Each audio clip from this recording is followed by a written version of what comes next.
부모가 자녀를 낳고 이제 키우면서 그 자녀의 어떤 나이대에 맞게 성장하는 나이대에 맞게 그 자녀와 크고 작은 갈등에 놓이게 됩니다.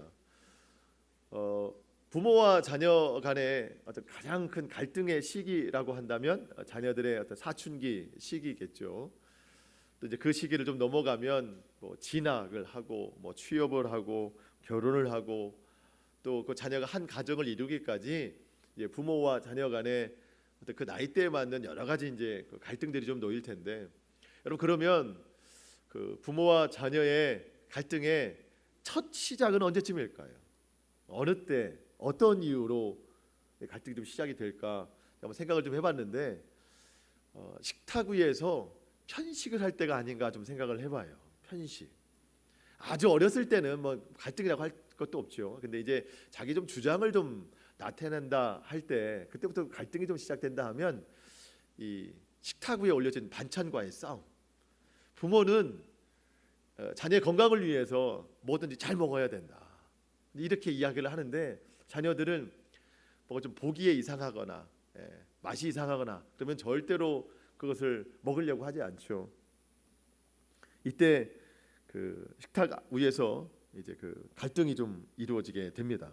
부모의 마음과 자녀의 마음이 좀 많이 다르죠.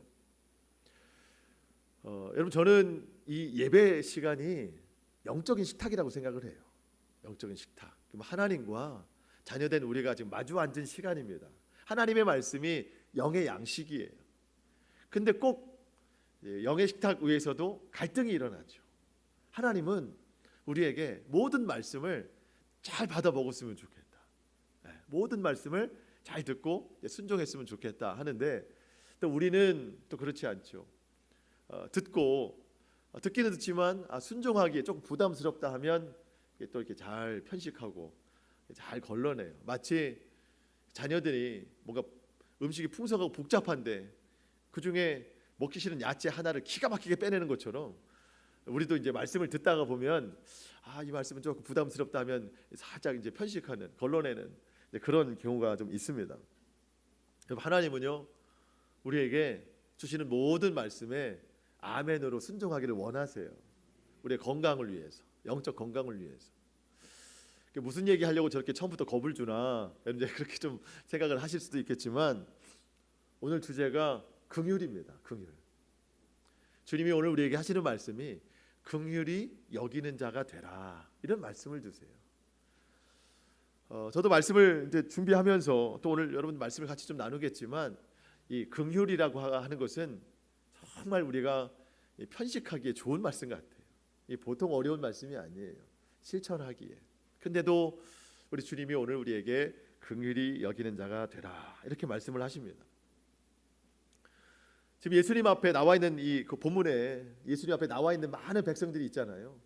산 중턱에서 예수님의 말씀을 많이 듣는 이 사람들이 있는데, 여러분 사실 이 사람들을 긍휼히 여기러 온 사람들이 아니에요.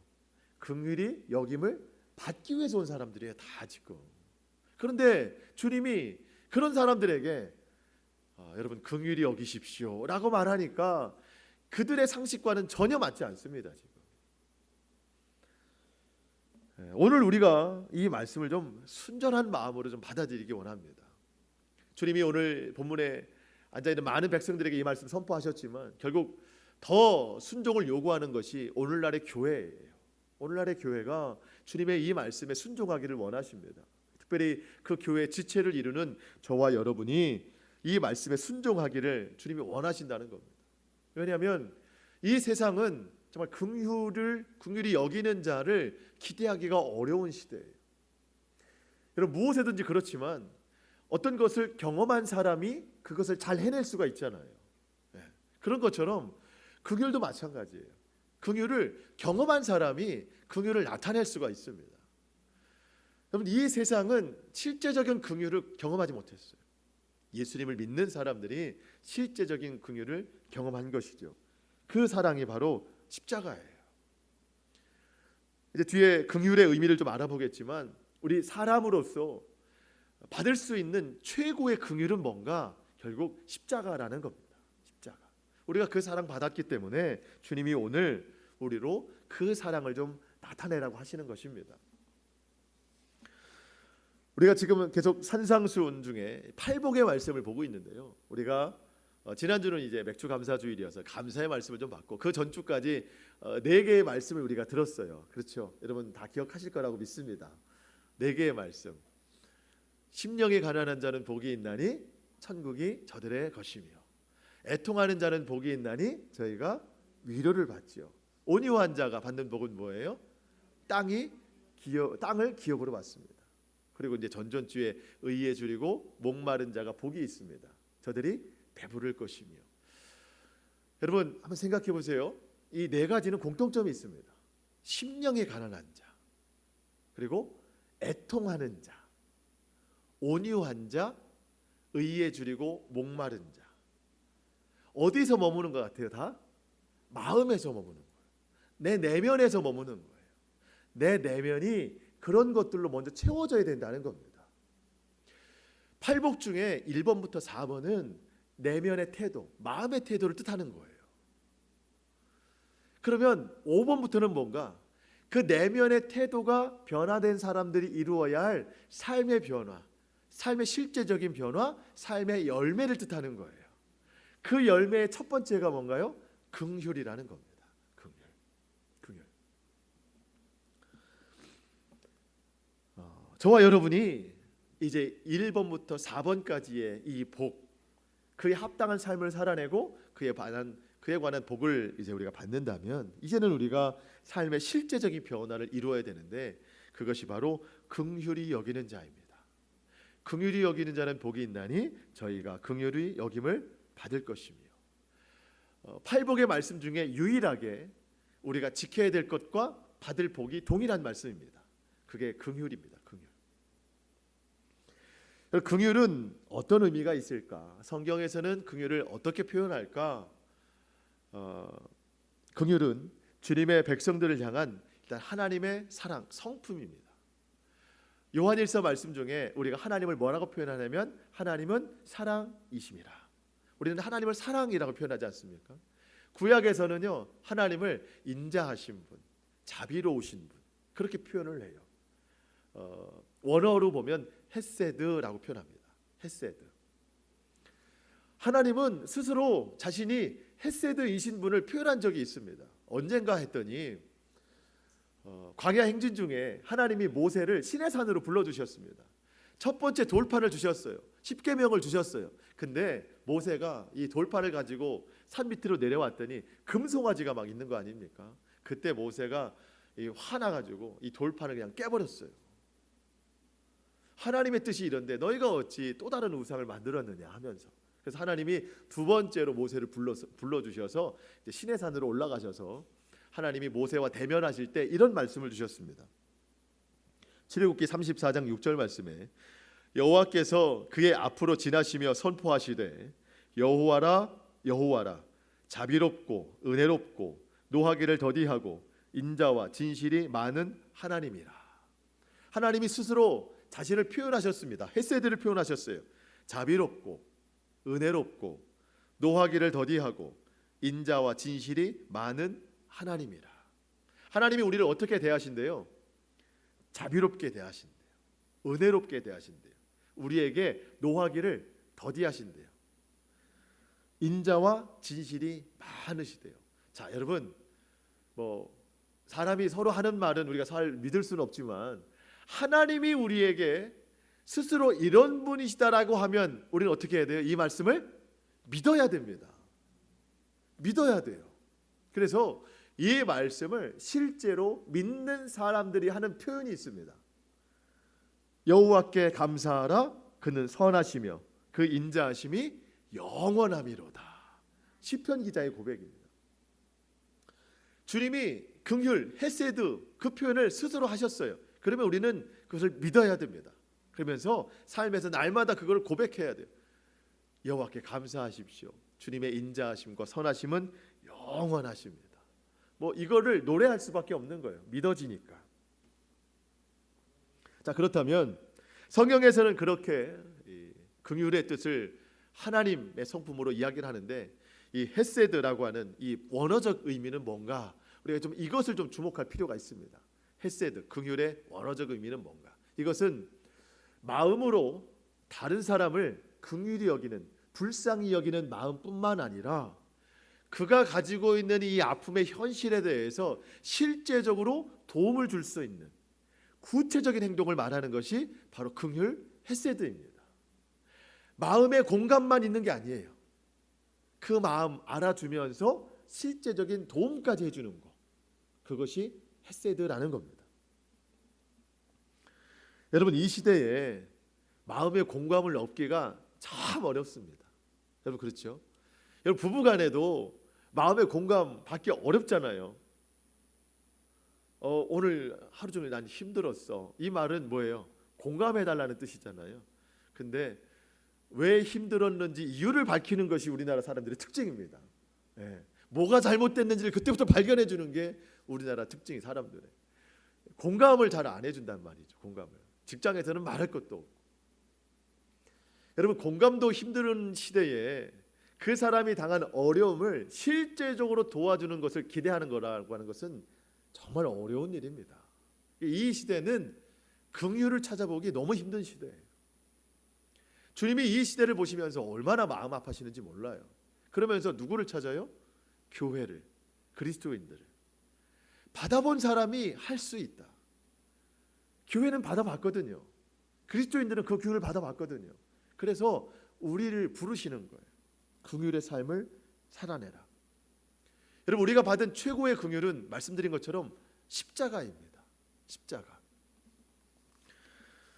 우리는 죄인입니다. 여러분, 결국 인생이 근본적으로 깨닫는 것은 나는 죄인이라는 사실입니다. 이것은 태어날 때 깨닫든 중간에 깨닫든 아니면 죽을 때 깨닫든 주님이 다시 오실 때 깨닫든 결국 근본적으로 깨닫는 거예요.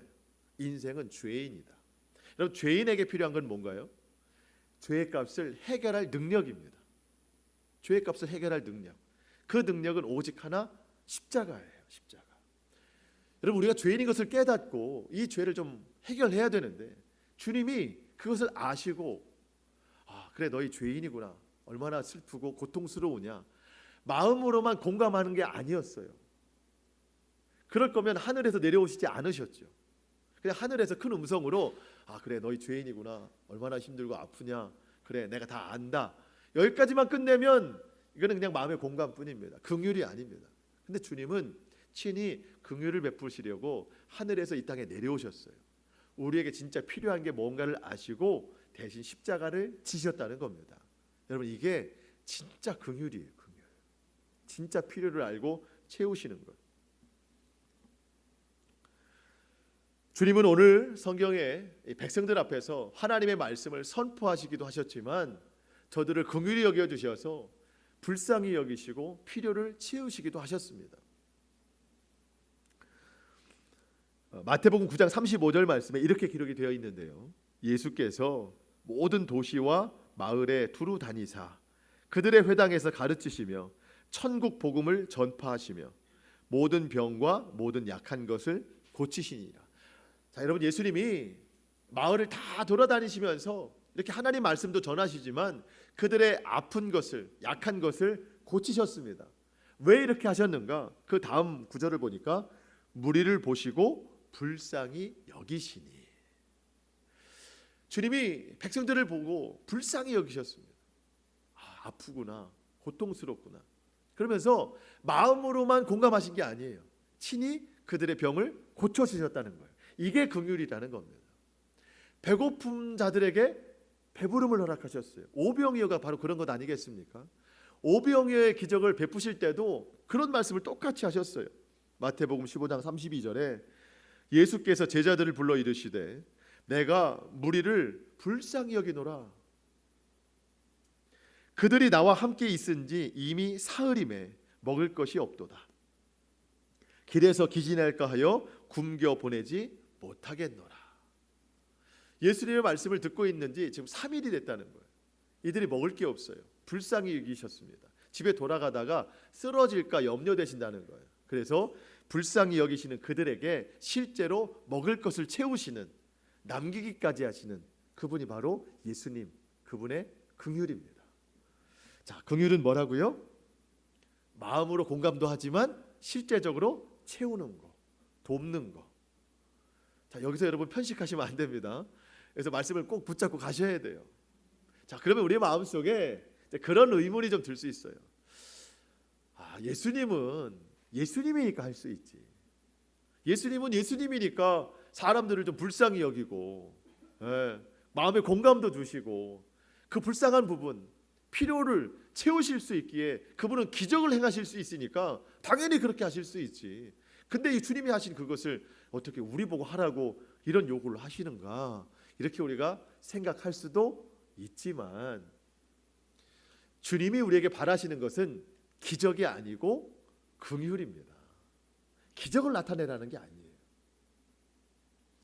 주님이 원하시는 것은 예수님만큼 하라는 것이 아니라 우리의 삶에서 할 수 있는 만큼만 하라는 거예요. 그러면 주님이 우리가 긍휼을 행했다는 것을 인정하시는데 어느 정도까지 인정하시냐면 너희가 나보다 더 큰 일을 했다, 이 정도로 인정하신다는 겁니다. 요한복음 14장 12절에 내가 진실로 진실로 너희에게 이르노니 나를 믿는 자는 내가 하는 일을 그도 할 것이요 또한 그보다 큰 일을 하리니 이는 내가 아버지께로 감이라. 여러분, 우리가 주님이 하신 일을 할 수 있대요. 아니, 주님이 하신 일보다 더 큰 일도 할 수 있대요. 참 놀라운 일 아닙니까? 이게 어떻게 가능한 것인가? 예수님이 십자가에 달리시고 죽으시고 부활하셔서 하늘로 올라가셨어요. 자, 주님이 하시던 일들은 여전히 세상에 남아 있어요. 그럼 주님은 하늘로 올라가셨는데 이 일을 누가 해야 되는가? 그래서 교회를 세우셨어요. 그래서 성도를 세우셨습니다. 저와 여러분을 세우셨습니다. 우리를 부르셨어요. 왜 부르셨습니까? 주님이 이 땅에 계시는 동안 긍휼히 보셨던 것, 불쌍히 여기셨던 것, 그것들을 똑같이 보라는 거예요. 주님이 채우셨던 것을 똑같이 채우라. 주님이 하셨던 일들을 우리 보고 감당하라고 우리를 불러주셨다는 겁니다. 기적을 행하라는 게 아니에요. 긍휼을 베풀라는 겁니다. 사실 우리가 긍휼히 여기는 자로 살 수만 있다면 사실 이게 기적입니다. 우리는 원래 그런 사람이 아닌데 그렇게 할 수만 있다면, 주님이 하셨던 긍휼을 내가 실천할 수만 있다면 그 자체가 이미 나는 예수님보다 더 큰 일을 하는 사람이라는 겁니다. 주님이 그렇게 인정해 주셨습니다. 여러분, 그런데 오늘날 교회의 실천은 어디까지인가요? 마음인가요? 행동인가요? 나는 어느 정도까지 나가 있는 사람인가? 혹시 제가 지금부터 불러드리는 이 성경 구절 속에 나를 혹시 찾아볼 수 있지는 않은가 한번 생각을 해봅시다. 야고보서 2장 15절. 만일 형제나 자매가 헐벗고 일용할 양식이 없는데 너희 중에 누구든지 그에게 이르되 평안히 가라, 덥게 하라, 배부르게 하라 하며 그 몸에 쓸 것을 주지 아니하면 무슨 유익이 있으리요? 이와 같이 행함이 없는 믿음은 그 자체가 죽은 것이다. 여러분, 내 앞에 헐벗은 형제 자매가 있어요. 옷을 제대로 입지 못했어요. 추운 날씨인데 추위에 떨고 있어요. 근데 불쌍한 마음이 들어요. 왜 이렇게 추위에 떨고 있니? 빨리 가서 옷을 입어. 배고픈 자가 있어요. 배고픈 고통을 내가 알아요. 그러면서 하는 말이 빨리 집에 가서 밥을 먹어. 배고플 땐 밥을 먹는 거야. 우리가 뭐 몰라서 그런 건 아니잖아요.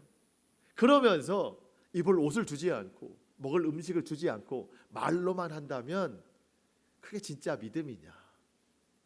행함이 없는 믿음은 죽은 믿음이다. 여러분, 너무 무서운 말입니다. 여러분, 우리가 믿음이 있다고 하는데 행함이 없어요? 그럼 이건 죽은 믿음이에요. 죽은 믿음. 긍휼은 누군가 아픔과 고통의 상황에 있을 때 그 아픔을 내 마음으로 함께 알아주는 것이기도 하지만 더 실제적으로 그 아픔과 고통의 상황을 이겨낼 수 있도록 도와주는 것, 함께 노력하는 것, 여러분, 이것이 긍휼입니다. 오늘 나의 삶에서 이러한 긍휼의 모습을 찾아보기 어렵다면 여러분, 이 믿음은 살아있는 믿음이라고 할 수 없다는 거예요. 자, 여러분, 면허증이 있는데 실제적인 운전이 가능하지 않은 면허증을 전문적으로 뭐라고 불러요? 잘하시네. 장롱면허. 여러분, 운전면허를 따고 운전을 한 번도 안 해본 사람이 있다면 그에게 운전대를 맡기시겠습니까? 예를 들어서 내가 어느 날 누군가의 차를 탔어요. 함께 가려고 했는데 운전하는 사람이 그런 말을 해요. 와, 나 오늘 운전 처음 해봐. 면허증 따고 운전 처음 해봐. 근데 뭐 근래에 땄으면 괜찮은데 내가 한 10여 년 전에 운전면허를 땄는데 오늘 운전을 처음 해봐. 진짜로. 여러분, 이 말을 들으면 우리는 그 즉시 우리 입에서 평상시 믿음이 좋지도 않으면서도 바로 뭐가 튀어나와요? 주여, 주여. 그러면서 우리의 믿음이 발동이 돼요. 그때부터 오른손 위에 있는 손잡이를 그때부터 꼭 잡고 그것만 의지하기 시작하는 거죠. 그러면서 누가 시키지도 않은 기도를 그때부터 막 하기 시작하는 거예요. 주님, 불쌍히 여기소서. 나를 구원하옵소서. 여러분, 운전 면허증은 있어요. 그게 살았어요? 죽었어요? 죽은 면허증. 한 번도 안 해본 거잖아요. 물론 이제 차차 해보면 되는 것이지만 한 번도 안 해보다가 처음 한다? 그럼 이건 참 그렇게 의미가 있는 게 아닙니다. 예. 여러분, 운전 실력뿐만 아니라 믿음 중에도 믿지 못할 믿음이 있어요. 죽은 믿음이 있다니까요. 장롱 믿음, 행함이 없는 믿음. 여러분, 믿음은 있다고 했는데 이게 믿음의 발휘를 못해요. 살아있지가 않으니까. 어떤 믿음인가 봤더니 행함이 없는 믿음이라는 거예요. 행함이 없는 믿음. 여러분, 우리가 믿음이 있다고 지금 이야기하지 않습니까? 믿음이 있어서 교회 나왔잖아요. 그런데 당장 어제 내가 무언가를 분명히 할 수도 있는 일이었는데 고의적으로 내가 하지 않았어요. 주님은 내 마음속에 이것은 해야 된다라고 찔림을 주셨는데 하지 않았어요. 그러면 우리는요, 오늘 죽은 믿음 가지고 온 거예요. 그런 채로 앉아 있는 거예요, 지금. 여러분, 그 정도로 무서운 말씀인 거예요, 이게. 우리의 믿음은 하나님을 향해 있고 하나님만 전심으로 믿으면 되는 겁니다. 굳이 사람들에게 보여줄 필요가 없어요. 하지만 내 믿음이 정말 살아있는가, 죽었는가, 내 믿음이 어느 정도인가를 확인하기 위해서는 행함으로 보여줄 필요는 있다는 거예요. 나타낼 수는 있다는 겁니다. 야고보서 말씀 한 구절만 더 보겠습니다. 야고보서 2장 18절 말씀인데 한번 들어보세요. 어떤 사람은 말하기를, 너는 믿음이 있고 나는 행함이 있으니 행함이 없는 너의 믿음을 내게 보여봐라. 나는 행함으로 내 믿음을 너희에게 보여보겠다. 자, 여러분, 어떤 사람이 믿음이 있다고 하는데 행함을 보여주질 않아요. 그래서 반대편에 있는 사람이 이야기를 하죠. 당신의 믿음을 한번 보여봐라. 그러니까 행함으로 하지 마라. 행함은 믿음이 아니라고 하니까. 그럼 뭘로든 보여봐라. 나는 행함으로 보일 테니. 여러분, 그러면 행함이 없는 그 믿음은 어떤 것으로 믿음을 보일 수 있을까요? 말로 나는 하나님 믿어. 난 오늘도 예배 드렸어. 오늘도 말씀 들었어. 난 하나님 진짜 잘 믿어. 여러분, 이렇게 말로 한다고 해서 그 믿음이 증명이 되는가? 그렇지 않다는 거예요. 우리의 믿음이 증명이 되는 것은 행함이라는 거예요. 다른 말로 긍휼. 이 긍휼은 우리의 믿음을 증명해 보이는 최고라는 거예요. 그렇다고 해서 우리가 구원받는 것을 행함으로 받는 것은 절대 아닙니다. 우리가 여기서 오해가 있으면 안 되는 거예요. 우리의 믿음은 오직 믿음으로만 받습니다. 믿음으로만. 다른 말로 하면 주님의 긍휼을 통해서 내가 구원을 받은 거예요. 나는 아무 공로가 없습니다. 에베소서 2장 4절 말씀에 긍휼이 풍성하신 하나님이 우리를 사랑하신 그 큰 사랑으로 인하여서 허물로 죽었던 우리를 그리스도와 함께 살리셨다. 내 공로로 된 것은 하나도 없습니다. 주님의 긍휼, 그 풍성하신 은혜를 따라서 예수님을 믿기만 하면 우리를 구원하여 주신다. 이게 하나님의 사랑이죠. 그렇다면 이제 그 긍휼을 받은 우리가 긍휼을 나타내야 된다는 겁니다. 베드로전서 2장 10절 말씀, 너희가 전에는 백성이 아니더니 이제는 하나님의 백성이요 전에는 긍휼을 얻지 못하였더니 이제는 긍휼을 얻은 자니라. 저와 여러분은 긍휼을 얻은 사람들입니다. 자, 말씀드렸어요. 누가 긍휼을 베풀 수 있나요? 받아본 사람이 할 수 있습니다. 얻은 자가 할 수 있는. 그래서 오늘날 주님이 저와 여러분을 찾으시고 기대하시는 거예요. 그동안 우리의 삶을 보면 주님으로부터 긍휼히 여김 받는 것은 굉장히 익숙했는데 누군가를 긍휼히 여기는 자로 살아가는 것에 대해서는 익숙치 않았어요. 왜냐하면 긍휼히 여기는 삶은 너무나도 힘든 삶이에요. 어려운 삶입니다. 그게 맞아요. 어쩌면 우리가 이 말씀에 대해서 지금까지도 편식하고 살아왔는지도 모르겠어요. 여러분, 그런데 오늘 주님이 우리를 부르세요. 긍휼히 여기는 자로 살아라. 자, 여러분 생각해 보세요. 이게 얼마나 큰 축복인가. 긍휼히 여기는 자로 살아라라고 하는 이 부르심을 받은 자체가 우리에겐 축복이라는 거예요. 왜? 너희는 이미 긍휼을 받았지 않느냐라는 뜻입니다. 그게. 너희는 이미 구원을 받았지 않느냐. 그러니 그 받은 긍휼로 다른 사람들에게 긍휼을 나타내라. 오늘 우리를 부르시는. 여러분, 적용해 보겠습니다. 우리의 긍휼, 내 긍휼 기다리는 곳은 어디인가? 내가 긍휼히 여길 자로 생각해야 될 사람들은 누구인가?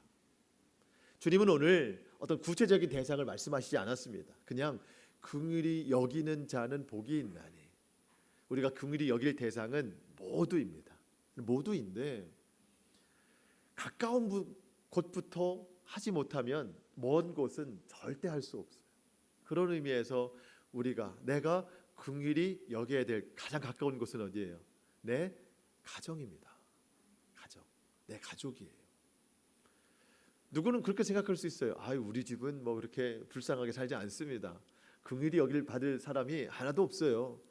그렇지만 이 세상 누구도 긍휼히 여김 받지 않을 사람은 한 사람도 없습니다.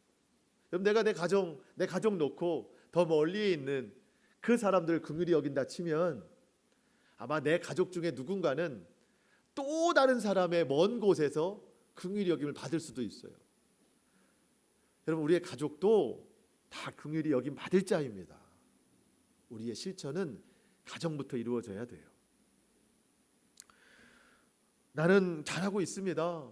나는 많은 노력하고 있습니다. 생각할 때 여러분, 실제적인 긍휼은 지금 내가 하고 있는 노력 이상의 아마 다른 것일 수 있습니다. 어떤 물질이나 어떤 다른 도움 그 이상의 어떤 남편과 아내가 자녀나 부모가 그가 원하는 일들이 분명히 있을 텐데 그 마음을 헤아리고 그가 원하는 것에 대한 실제적인 도움, 그럼 이게 긍휼히 여기는 자예요. 교회 공동체도 마찬가지입니다. 여러분, 교회가 우리에겐 가장 가까운 곳이죠. 여러분, 교회도 다 긍휼히 여길 대상입니다. 여러분, 교회에서 이제 우리가 또 예배 끝나고 서로 성도의 교제를 나누겠지만 찡그리면서 인사하는 사람은 하나도 없어요. 다 웃으면서 인사합니다. 여러분, 그런데 솔직히 말해보세요. 그 웃음이 진짜예요? 마음속 깊은 곳에서 나오는 웃음이에요? 고민, 고통, 염려 하나도 없어서 나오는 고통이에요? 여러분, 웃음에 속지 마세요. 다 힘든 사람이에요. 그것은 무슨 뜻이냐면 우리 사랑하는 모든 교우들도 나의 긍휼, 내 긍휼의 대상이라는 거예요. 웃는다고 해서 다 웃는 게 아니에요. 얼마나 힘들어요. 일주일 동안 살아오면서 가지고 있는 여러 가지 삶의 문제들. 지금도 마음속엔 있지만 교회는 웃어야 되니까 하면서 웃는 거예요. 그래도 꼭 웃으세요. 그렇다고 웃지 않는 게 아니라 꼭 웃으세요. 나는 웃지만 상대방은 저분이 그래 웃으려고 하는 거지. 진짜 꼭 웃을 수 있는 상황이어서 저런 건 아닐 거야. 그러면서 나의 긍휼을 전해 주십시오. 가장 큰 긍휼은 전 기도라고 생각해요. 기도해 주세요. 기도해 주세요. 그리고 사랑한다고 전해 주시고 격려해 주시고 칭찬해 주세요. 서로가 힘이 되어 주세요. 교회가 긍휼의 어떤 원천이 되어야 됩니다. 예. 그러면서 가정과 교회 울타리를 뛰어넘어서 내가 만나는 많은 사람들에게 긍휼을 전할 수 있어야 됩니다. 주님이 우리에게 원하시는 것은 이 세상 최고가 아닙니다. 예, 황금빛으로 물든 그런 삶을 살라고 하는 게 아닙니다. 그건 천국에 다 있더라니까요. 예, 여러분, 주님이 우리에게 원하시는 것은 많은 것을 누리고 최고가 되는 게 아니라 긍휼히 여기는 사람. 긍휼히 여기는 사람. 왜요? 이 세상에는 그런 사람 찾아보기가 힘들어요. 우리 보고 긍휼히 여기는 사람이 되라고 말씀하십니다. 여러분의 마음을 한 번 더 헤아려 보면, 주님, 저는 저 사는 거 꾸려 나가기도 너무 힘들어요. 저 개인도 힘들고 우리 가정 꾸려 나가기도 힘든데 어떻게 긍휼을 통해서 상대방 마음 헤아리고 상대방 도움까지도 내가 줘야 됩니까? 라고 생각하겠지만, 여러분, 우리의 삶은 늘 주님께 맡겨야 됩니다. 정말 맡겨야 돼요. 그렇다고 뭐 막 살라는 게 아니에요. 아무 일도 하지 말라는 게 아닙니다. 우리에게 주어진 삶을 성실하게 사는 겁니다. 여러분, 그런데 내 성실함, 그 영역 너머에 있는 것은 내가 할 수 있는 게 아니에요. 그거를 맡기는 거예요. 열심히 성실하게 살지만 그 너머에 있는 것은 다 주님의 영역입니다. 기도로 맡기는 겁니다. 그 다음부터까지는 내가 해내는 것은 다 욕심이에요. 그 욕심을 내려놓고 그 자리에 여러분 긍휼을 채우라는 거예요. 긍휼을 채우라는 거예요. 그러면서 우리의 시선을 그때부터는 이웃에게 돌리자는 거예요. 여러분, 주님이 분명히 말씀하셨습니다. 약속하셨어요. 긍휼히 여기는 자는 복이 있나니 그들이 긍휼히 여김을 받을 것이며. 아멘. 우리가 이 앞에 있는 이 조건 때문에 참 마음이 부담스럽지만 뒤에 있는 이 복을 생각하면은요 마음이 편해져요. 우리가 긍휼히 여기잖아요. 그러면 주님이 나를 긍휼히 여기신대요. 물론 우리는 이미 구원의 긍휼을 받은 사람들입니다. 그러면서 나도 역시 긍휼을 받아야 될 사람입니다. 여전히 삶에서. 근데 누가 채워주시느냐? 주님이 하시겠다는 거예요. 주님이 나를 긍휼히 여기시겠다는 겁니다. 여러분, 이 약속을 믿으셔야 돼요. 그러면서 나는 누군가를 또 긍휼히 여기는 그런 삶이 되어야 된다는 겁니다. 오늘 이 말씀 편식이 없기를 축복합니다. 꼭 받아 누리셔야 됩니다. 주님이 애타는 심정으로 긍휼히 여길 자를 찾고 계세요. 우리를 찾고 계세요. 로마서 12장 21절 말씀으로 오늘 말씀을 좀 마치려고 하는데 조금 동떨어진 말씀인 것 같기는 해요. 그런데 제가 말씀을 준비하고 끝마치면서 주님이 주신 말씀이 이거였어요. 로마서 12장 21절 말씀. 악에게 지지 말고 선으로 악을 이기라. 악에게 지지 말고 선으로 악을 이기라. 여러분, 우리는 늘 악과 싸우잖아요. 세상 악과 싸우는데 우리가 언제까지 이 악에게 지겠는가? 그리고 우리가 언제까지 이 죄와 싸우는 것에만 내 시간을 다 보내겠는가? 여러분, 죄와의 싸움은 주님 오실 때까지 계속되거든요. 그러면 나는 매일매일 이 죄와만 싸워야 돼요. 악과 싸워야 돼요. 그러다 보니까 온 내 영혼이 피투성이 맨날 그것만 싸우다 보니까. 여러분, 그런데 우리가 선을 행하면 그만큼 악한 것과 멀어집니다. 여러분, 내가 긍휼히 여기는 마음과 그 실천이 있으면 그게 크면 클수록 내가 하나님과 더 가까워지는 거예요. 그러면 죄에서 자연적으로 멀어지게 됩니다. 여러분, 선으로 악을 이겨라. 그 선이 바로 긍휼이더라는 긍휼. 내가 긍휼의 삶을 살면 거기에 집중하다 보니까 거기에 악이 틈탈 수가 없어요. 여러분, 선을 행하는데 어떻게 죄가 틈타겠어요? 내가 선을 행하면 행할수록 죄는 나와 멀어지게 되는 겁니다. 자연적으로 주님과 가까워지게 되는 것이고 주님이 원하시는 그 삶을 살게 되더라는 겁니다. 긍휼은 이웃을 세우기도 하지만 내 삶을 더 온전히 세우는 놀라운 능력이 있습니다. 저와 여러분이 긍휼의 삶 살 수 있기를 축복합니다. 그래서 오늘 주님이 부탁하신 이 긍휼히 여기는 삶의 순종함으로 저와 여러분의 삶에 더 크신 주님의 은혜와 긍휼하심이 늘 충만할 수 있기를 주님의 이름으로 축원합니다. 아멘. 기도하겠습니다.